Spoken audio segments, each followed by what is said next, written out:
I want you welcome to another episode of the Final Siren here on Wajak Noongar Budja, the Wild Yellow Dockers, mate. Oh my lord, versus Collingwood. We've just had a draw, Oz. Is it hot in here? My heart rate is through the roof. It's hot in here. I thought we kept the fan on, mate. What's going on? It's hot in here, people. I tell you what, Oz. What an epic. Like, I'm really, like, I know this is going to sound crazy, but I'm nearly putting this down as a W, mate, because we came from the absolute clouds there. Absolute clouds. Me and you, game's over. Bobby Hill kicks that goal, puts them up by 3, you know, but we still had heaps of time, and I kept saying, we still got plenty of time, but I think that the vibe of everything was like, no chance here. And then Banners steps up. Cometh the man. Oh, Banners kicks an absolute ripper when he needed to. Oh. And then a real weird, like, free kick. Not sure if it's there. Probably even the ledger for that weird free kick they got at the start of the end of the first quarter is when they got the free kick. But, like, not handing it back to the umpire. Didn't know that was a rule. Guess it is. Love it. Best rule ever, I'm saying. I'm calling it now. Hayden Young snaps one. He didn't miss it. I was like, mate, he's got a score there. Kicks point. But then he jails one, and it's just like, oh my lord, it is on for Young and Hold here. And then Oz, the crypto.com defining moment of the match. Wow. With the skipper. Yeah, the captain. You know, we've always seen him as being a full forward. Snuck forward and just jailed it. Never in doubt. Never in doubt. The captain. The soul of the Fremantle Football Club. Now, if we could just go backwards, many people would see a draw as being a victory lost, but not us, because, you know, for us, like, to be able to really come back from the depth, it's just amazing. And the boys showed their grit and determination to get back, and to get back to where we did was just fantastic. All right, and we're joined by Caleb and Andy. Andy, thank you. Caleb, thank you. Duck and Oz, how you going, boys? Put those on. They've got the little gaming mics. All right, boys. After that, how are we feeling? A draw.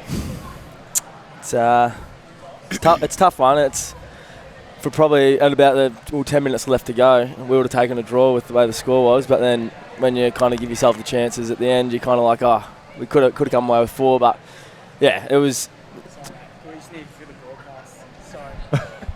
Okay. I'll answer that one then if Caleb's off. Jeez. No, it feels like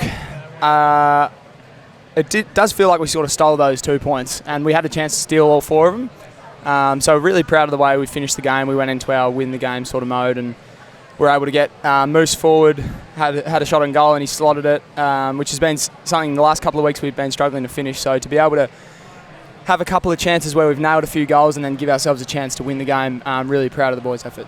Yeah, I thought early on, mate, like we came out barnstorming. We played some brilliant footy, and creating all of the chances was great. You jailed one nice and early. That was fantastic. And then obviously Collingwood wrestled it back.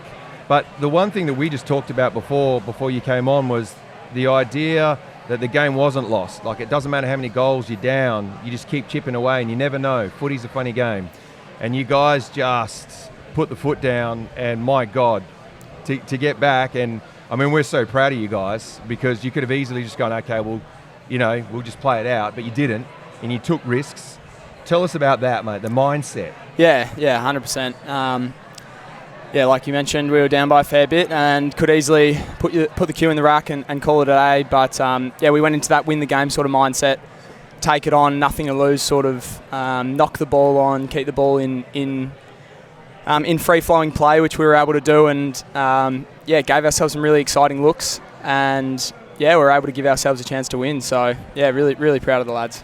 I thought a little bit of a turning point there was even Switter coming into the guts. What was your thoughts on that? Because obviously, you know, shifts you out a little bit, but are you just happy to go, mate, get him in there, get something? Yeah, he's a little Energizer Bunny Switter.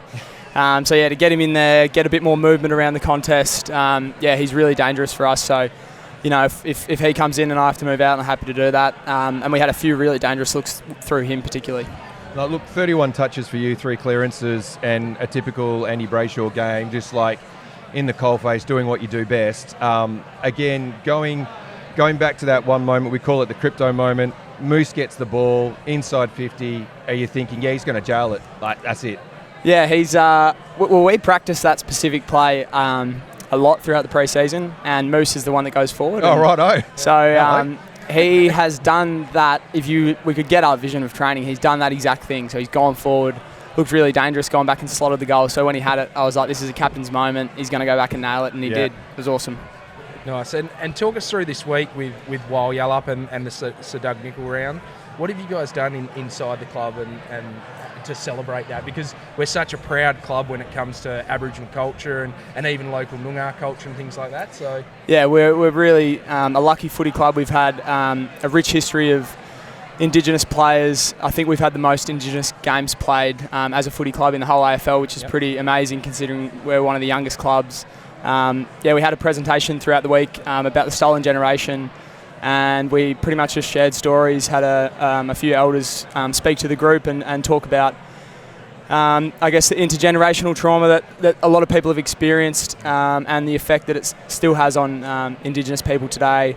And yeah, it was a pretty powerful presentation. We watched a few videos and had a few guys speak up, and Sonny, being one of our leaders as an Indigenous person himself, spoke up to the group, which was really powerful. And to be able to walk out with stolen generation, either family members or people that have actually experienced that, was pretty special.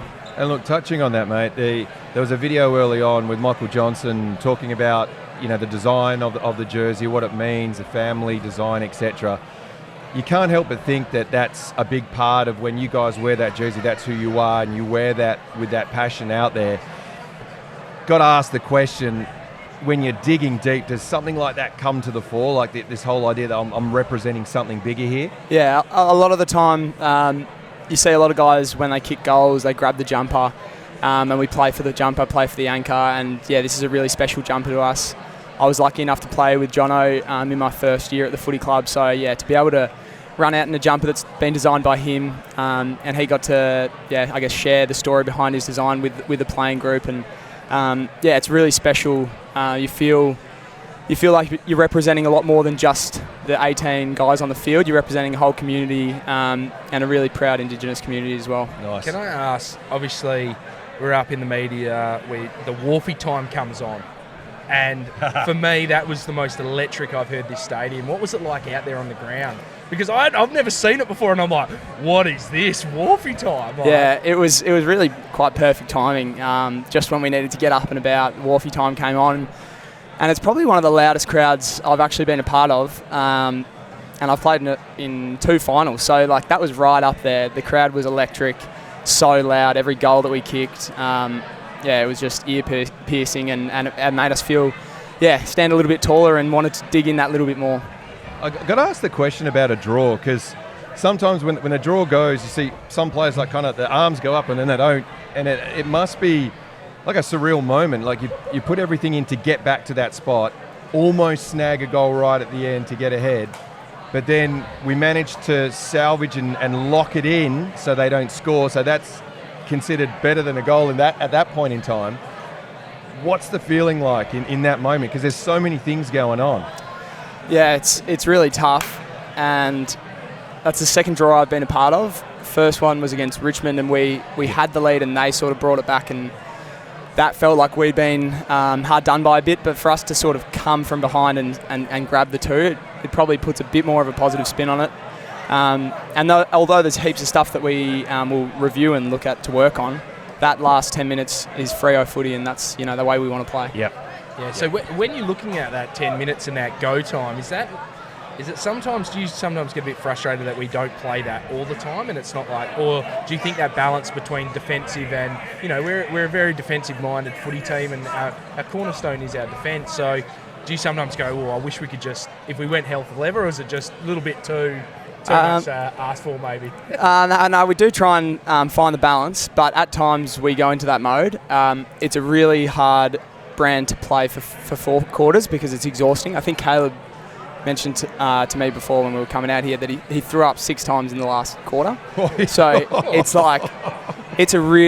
a all-out attacking, exhausting brand of footy, and we're able to go into that mode for patches, and it's really dangerous, but it also opens you up a little bit defensively, I guess, because you're just going all out. So we do try and have different modes that we can go into. I think for me, it's the passion and the vigour in which you attack the contest, because there was nothing to lose, and you were just going so hard at it.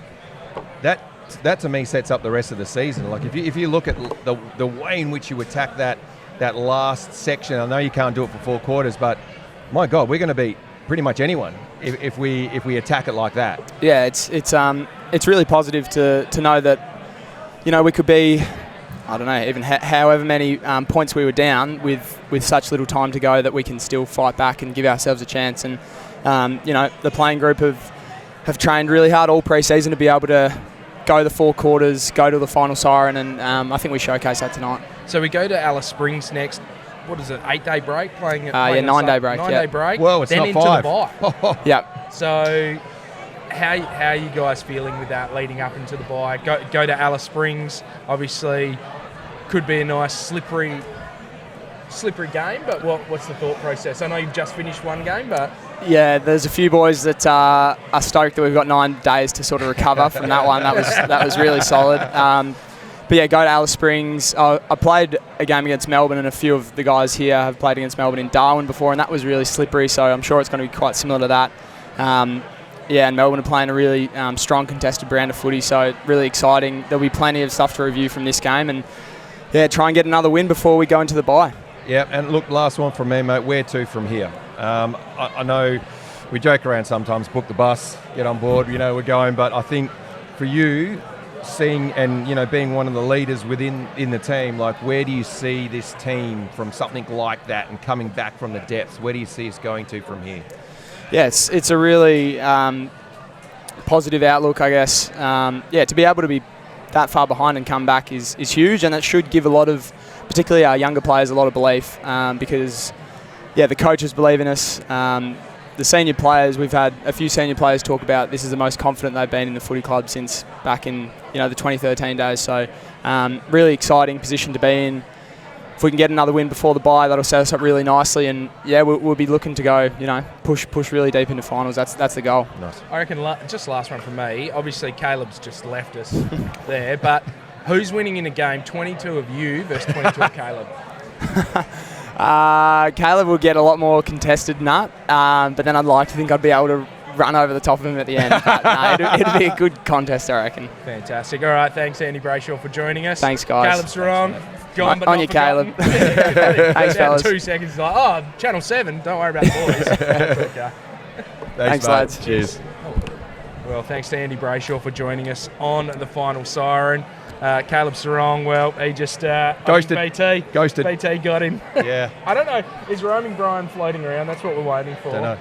To see if the big fella's floating around. But Oz, look, just to wrap up really, because that's a great conversation with Andy there.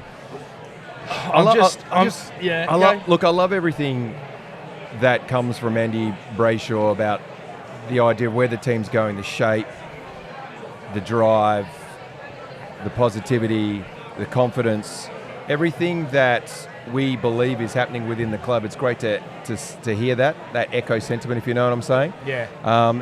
And for me, again, I'll go back to it, mate. And we finished on it just before the 1.5 came along. And that the whole notion of, mate, we in the past would have thought that game is dead and buried. Yeah. We had a goalless quarter. Yeah. You know, like, where are we going to find all of these goals, and quickly? That's it. And then we both looked at each other thinking, I just can't see us kicking that many goals. And I'm normally Mr. Positive, and you're trying to get me up and about up there in the media box, and it's really hard to. And then all of a sudden, it just takes a quick swing in momentum. Yep. And that's all it took. And then we just 5 goals won in the last quarter. Oh, hang on. Caleb's come back. Mate, you don't have to do this. So I want to. All right. I left you halfway through. Sorry. That's all right. Caleb, after the draw, how are you feeling? I guess it's a bit of a... Yeah, it's a tough one. You take the 2 points over 0, but when you have the opportunities at the end, you kind of get a little bit greedy and you want the 4 points. But we'll take it. If you had told me 10 minutes to go, we would have had those 2, like I said earlier. We would have taken it. Yeah, well, we actually talked about the fact, a lot of people talk about a draw as being a missed opportunity, but we were talking about it the other way, because even though we came out storming, Collingwood arm wrestled it back, and then from the depths, we're thinking, oh, where are the goals coming from? What are we going to do? And you guys just dug deep, the intensity, the vigor, the passion, and then all of a sudden, boom, boom, boom, enter the man, the Moose. Like, I mean, hello. What a man. It's, the structures and our strategy and mindset at the end there really stood up against a really good scenario team. Collingwood have done that for the last couple of years really well and executed really well. And so for us for our structures and what we were doing to stand up and really execute that, and that at the end of the game was really pleasing. But we kind of look at the 40 minutes leading up to that, and that's not the footy we want to play. And we really let them just kind of walk over us, and we weren't strong enough in the contest. In midfield, we weren't strong enough. They beat us up around the footy, and like the last 10 minutes were great. We got really attacking, but the 40 minutes before that's probably what let us down. How hard was that green light footy? Because Andy said that you threw up 6 times in the last quarter. So how hard is that? It's tough, and I was cooked at 3/4 time. Like the way the speed they play on the ball and the way they play, it's high intensity, and you go, and it was really physical tonight. And how slippery it was, it lent itself to a heavily contested physical game. And I think in that last quarter, when you're trying to dial it up and you're trying to get that energy going, you kind of suck it up and keep going. But then when you have to see Jack Crisp out at the end there, and he's pretty fast, so I'm trying to hang on the back of him. Those last 4 stoppages, between each stoppage I threw up. So if there was a camera on me, you would have seen me throw my guts up about 6 times. So I had not much left in the tank. Well, I think everyone knows that, irrespective of whether you're tonguing it or not, like you're putting in 110%. And I think that's what drives a team, that leadership that drives a team. So I asked Andy the same question, like where to for this group? I mean, that fortitude to come back, from the depths. I mean, that's got. I understand that you can look at things, from a deficit position, but a growth mindset, you'd be going, you know what, that's super positive. We can take that potential on. Where to with this team?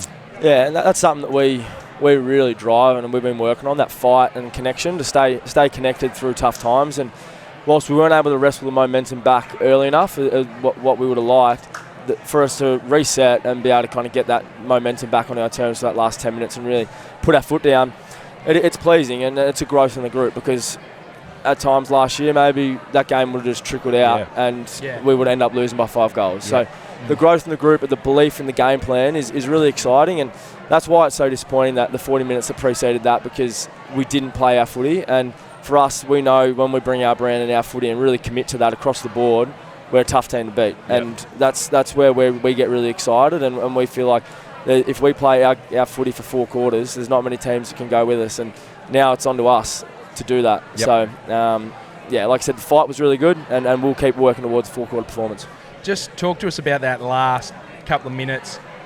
I think it was Youngie kicked goal, or after Pearcey. Was it after Pearcey? When did the Wharfie Time come on?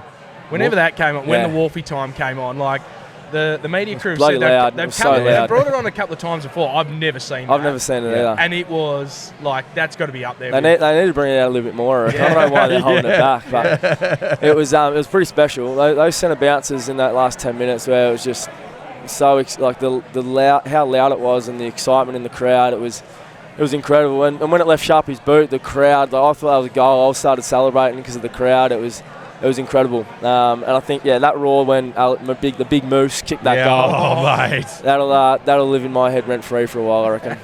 I think my right bicep might still be up in the old media box after you tore it off there, mate. But it's something special to see the team lift like that. And I did ask Andy about the jersey, and we had a great clip throughout the week seeing Michael Johnson talk about what it means to his family and the design. And what did it mean for you personally, and also for the team to go out there, representing the jersey, because it is who we are. It's special.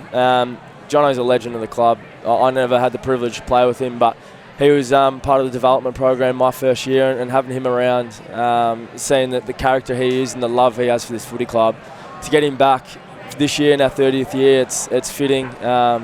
What he's done for the players, the passion he has. When he came back and spoke to us at the start of last week before the St Kilda game, you could see it just oozing out of him, and that's for the club, but also for his family and the jumper that he's designed. And that's something that we really connect to, and it's for our family. He's a past player, he's a legend. So we really connect to that as a group, and we really want to celebrate our past players, our legends. They're all part of the Freo family. So to have the privilege to wear it and understand what it actually means and what it means to him and his family is really special. Oh, so fantastic. And I think the club, you know, we're so proud of our Aboriginal heritage and the fact we've only played one game throughout our whole history without having an Indigenous person playing, and you know, the legends, I've got them on my shirt here, but like the legends that have played for Wales. Now, you head to Alice Springs, 9-day break. Happy for that? Body would need it. I think I need it. And then we've got to buy after that.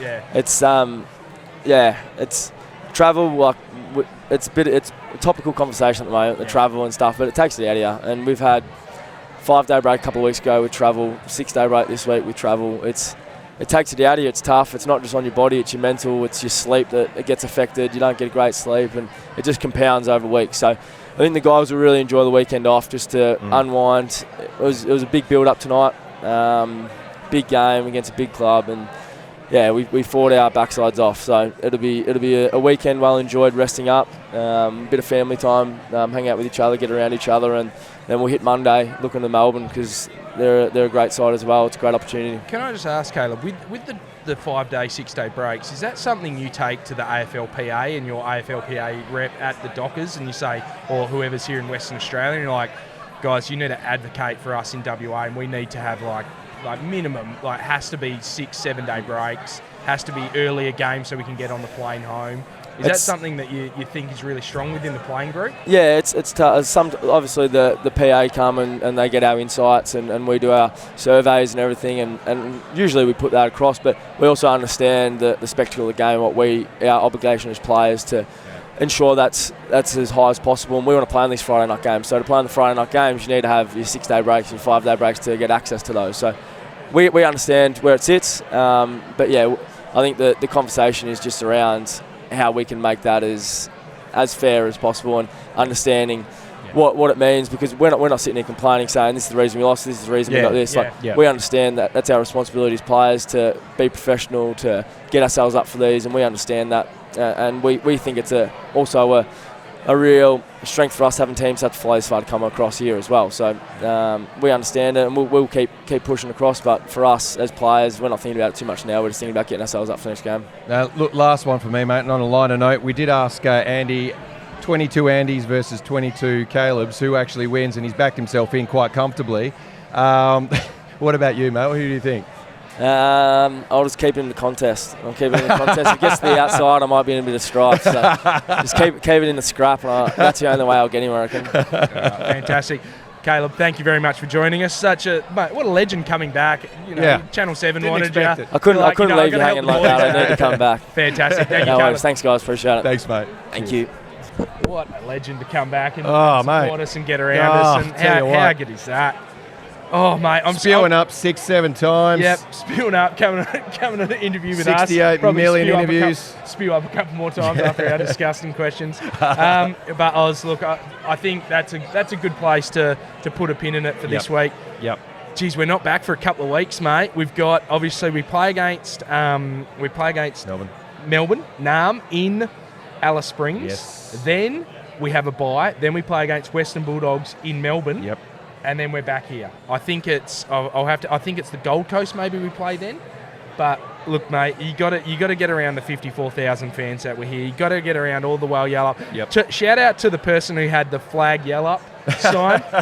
Like, out of this world, great, love that. Wharfie Time, love that. That's probably like Wharfie Time, elite. Wharfie Time's up there with like elite in terms of spine tingling moments in football. It's just below. It's below Stephen Hill's goal, obviously, and it's below the MCG chant when in the prelim final in 2013. Yeah, that was bloody good. But that's probably third. That's a third. That was that good. Yeah. Probably, be interesting to ask J-Lo, given he kicked a goal after the siren. Yes. That's probably up there, the J-Lo goal after the siren. Was that against St Kilda? That was. Yeah, I remember sitting behind. I was behind the goals. Yeah, I remember. I was in Tambler. Shout out to my mate Jeremy Groves via Dockers to win the game. But Oz, on that note, let's wrap this up. We are at Purple Rain 95, Facebook, Twitter, and Instagram. We'll be doing a full review of this show on Monday night. So get your questions in. If you've got any questions for us, hit us up on our socials. Make sure you give us a follow. Make sure you give us a listen. Make sure you hit the little bell on this one and listen to the final siren, because this is great, and the Dockers give us this fantastic access, and maybe Roman Bryan will get in here. Oh, hello, lights are out. Holy look, mate, on that one, a quick shout out to my bro Dave. I know you're watching up from up there, mate, and certainly helped us get across the line, buddy. So, yeah. Alrighty. See you guys. See ya.